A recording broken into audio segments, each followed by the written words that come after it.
Hello friend, मेरा नाम धर्मेंद्र दुबे है।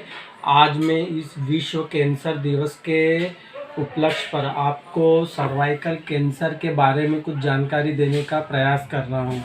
सर्वाइकल कैंसर सर्विक्स में होने वाला कैंसर है, जो कि सर्विक्स एक गर्भाशय के लोअर पार्ट में होता है और जो वेजाइना में जाकर खुलता है। इस प्रकार का कैंसर भारत जैसे विकासशील देशों में सबसे सामान्य प्रकार की मेलिग्नेंसी है और विकसित देशों में यह ब्रेस्ट कैंसर के बाद होने वाला दूसरा प्रकार का सामान्य कैंसर है। अब जो सर्वाइकल कैंसर है, यह सर्विक्स की सेल्स में uncoordinated, uncontrolled fast cell division होता है, जिससे कि नियोप्लाज्म का निर्माण हो जाता है। उसी को सर्वाइकल कैंसर कहते हैं।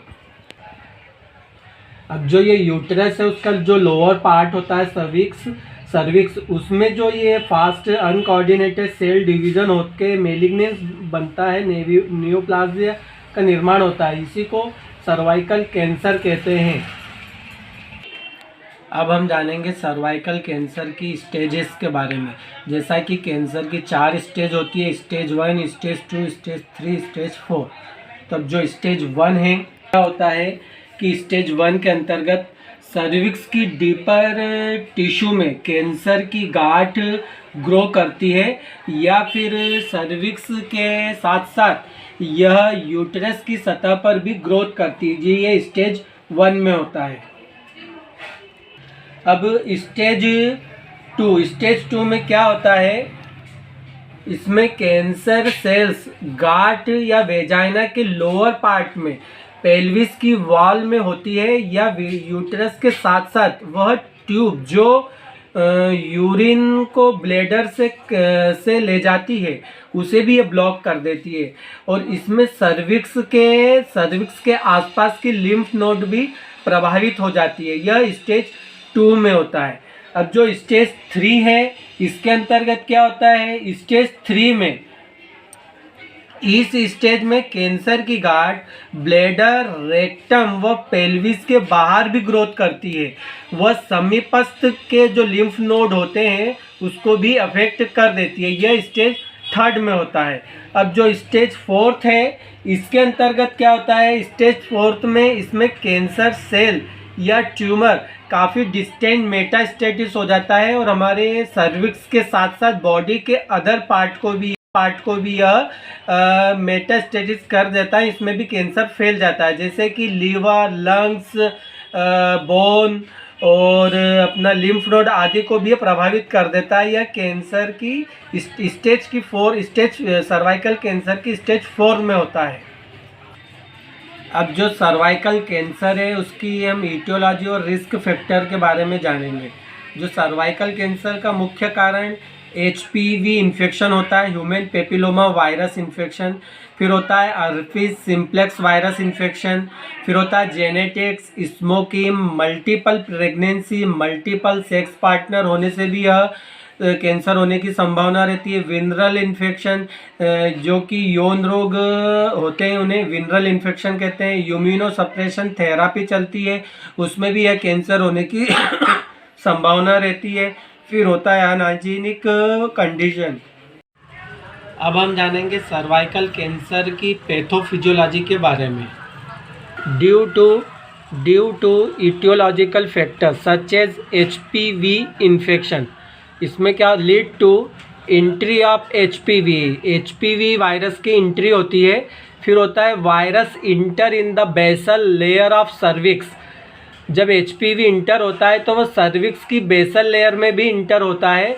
Lead to HPV infect the basal cells, जब HPV इंटर होता है उसके बाद बेसल सेल्स को वो इन्फेक्ट करता है, जिससे क्या होता है इन्वेशन ऑफ द नियर टिश्यू, जिससे क्या होता है कि वहाँ की जो सेल्स रहती है उसका uncontrolled, uncoordinated fast cell division होता है, जिससे कि नियोप्लाजिया का निर्माण होता है और जो मेलिग्नेंसी में परिवर्तित हो जाता है। जिससे क्या होता है, हमें सर्वाइकल कैंसर के फिर लक्षण महसूस होते हैं। पेनलेस ब्लीडिंग होती है, हाई फीवर होता है, पोस्ट क्वाइटल पेन, मतलब कि संभोग के बाद हमें काफ़ी दर्द होता है। Bad order from vagina, vagina से काफ़ी बदबू आती है।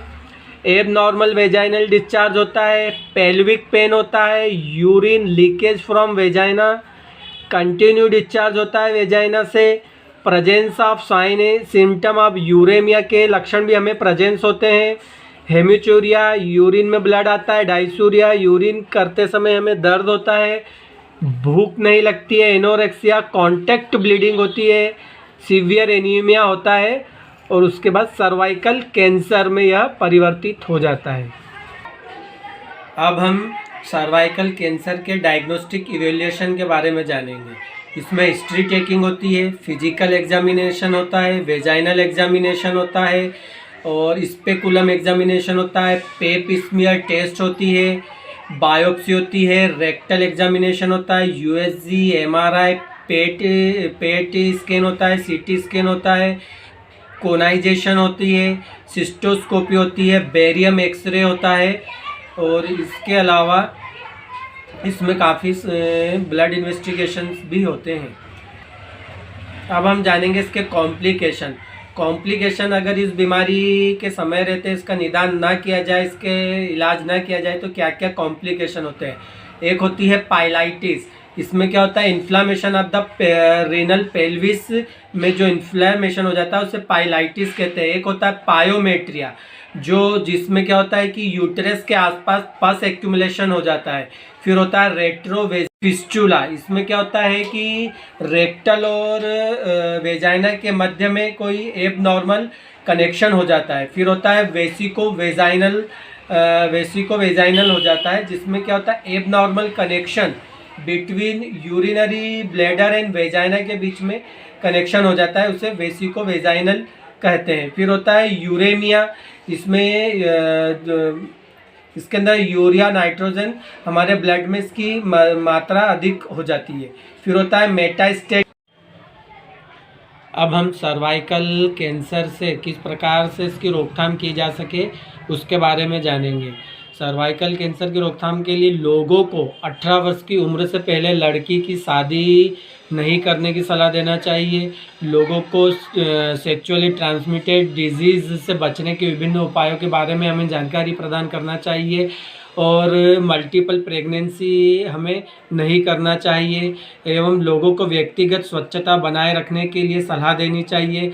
और बिनाइन लेसन के उपचार हेतु, जो बिनाइन ट्यूमर होते हैं उससे उपचार हेतु की जाने वाली हिस्टेरेक्टोटॉमी के दौरान सर्विक्स को भी रिमूव करना स्टम्प कार्सिनोमा के बचाव के लिए भी प्रभावी उपाय होता है।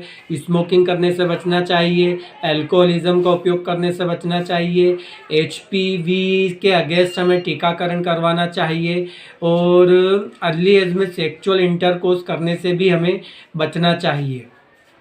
सर्वाइकल कैंसर के लिए हमें क्या मेडिकल मैनेजमेंट करना चाहिए, या इसमें एक रेडियोथेरेपी, कीमोथेरेपी होती है, सर्जरी होती है कि सर्जरी के अंतर्गत इसमें कोनाइजेशन होता है और अपना एक होता है हिस्टेरेक्टोमी होता है और एक है पेल्विक एक्सटेंट्रेशन करके एक सर्जरी होती है, वो होना चाहिए। इसके अलावा सेकेंडरी इन्फेक्शन के बचाव के लिए एंटीबायोटिक दी जाती है, एनाल्जेसिक दी जाती है और कीमोथेरेपी के दुष्प्रभाव से बचाने के लिए हमें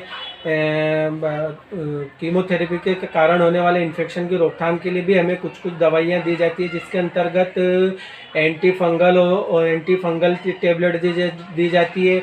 एनीमिया के बचाव के लिए, एनीमिया को बढ़ाने के लिए, खून को बढ़ाने के लिए हमें खून से संबंधित भी विटामिन्स और सप्लीमेंट दिए जाते हैं। आशा करता हूँ आपको यह वीडियो सर्वाइकल कैंसर के ऊपर बनाई गई वीडियो के में जो प्रयास किए गए हैं वो पसंद आए। धन्यवाद।